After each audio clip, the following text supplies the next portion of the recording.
People who are looking to buy a new home might find it a bit tough at the moment. There are loads of figures coming out, Sean, there always are, about who's buying, who's not buying, how many houses there are to buy, whether they're affordable, what's happening. Yeah, and this one today is more about how many properties are on the market, how many new buyers are actually going to estate agents saying, can I have a look at something? The snow's melting, people might now start to think, actually, planning for this year.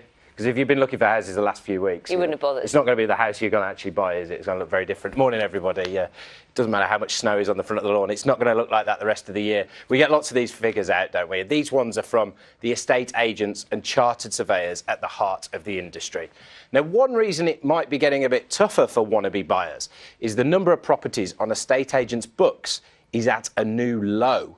So your average agent will be looking after just over 40 properties all in all, and new properties coming on the market, actually doing that at their slowest rate since May last year. This is all according to the industry. Now, alongside all that, prices aren't growing as quickly as they were, actually at their slowest rate for 5 years now, according to the UK's biggest mortgage lender, Halifax. So what is going on here? If you're looking for something in the coming weeks, looking to sell, who are you going to ask? Well, let's have a chat with Kate Faulkner now, keeps an eye on the property market. Kate, good morning. What is driving this? So new buyer inquiries, as they call it, people going to estate agents saying that's been falling for many months. Not a low stock at estate agents. What's driving that?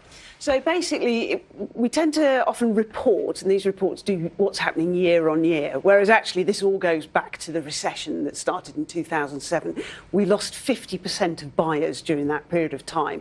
So the number of buyers fell through the floor, and we had far more stock, so prices dropped.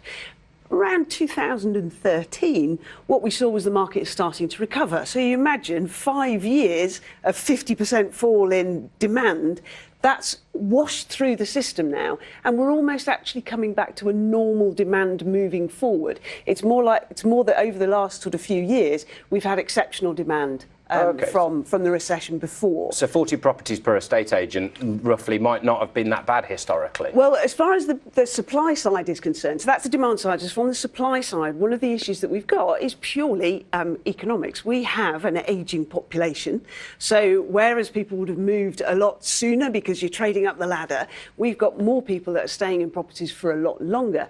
I also think, a little older than you, so I'm in my 50s now, almost well into it. And at my age, my parents were trading up to another property, whereas for me, the priority, as well as a lot of my friends, is to pay down the mortgage and stay where we are and enjoy life. So I think priorities really, as far as housing, are changing, and that's restricting the number that are coming onto the market. Right. So for really, what we've got to do is we're desperate for new build properties. So in terms of how much estate agents have on at the minute, if they're not getting as many calls from buyers, they don't have as many properties to try and sell at the moment, is there a potential that we might see estate agent job losses in the coming months? Well, it is quite likely. There's a lot of things happening in the estate agency market, and I can promise you that if we're sitting here talking in 5 years' time, agents will just not look anything like they are today, because there's a lot happening. So again, 10 years ago, you'd have had an estate agent doing one job and a letting agent doing another. Now they're doing both, partly because there is less stock on the market, so it's the only way that they can survive.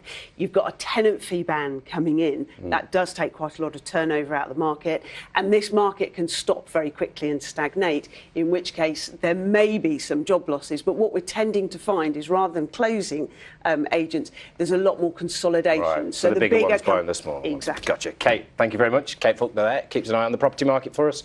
I'm sure we'll be talking about housing many more times in the coming months. I agree, Sean. I'm sure we will be. Thanks.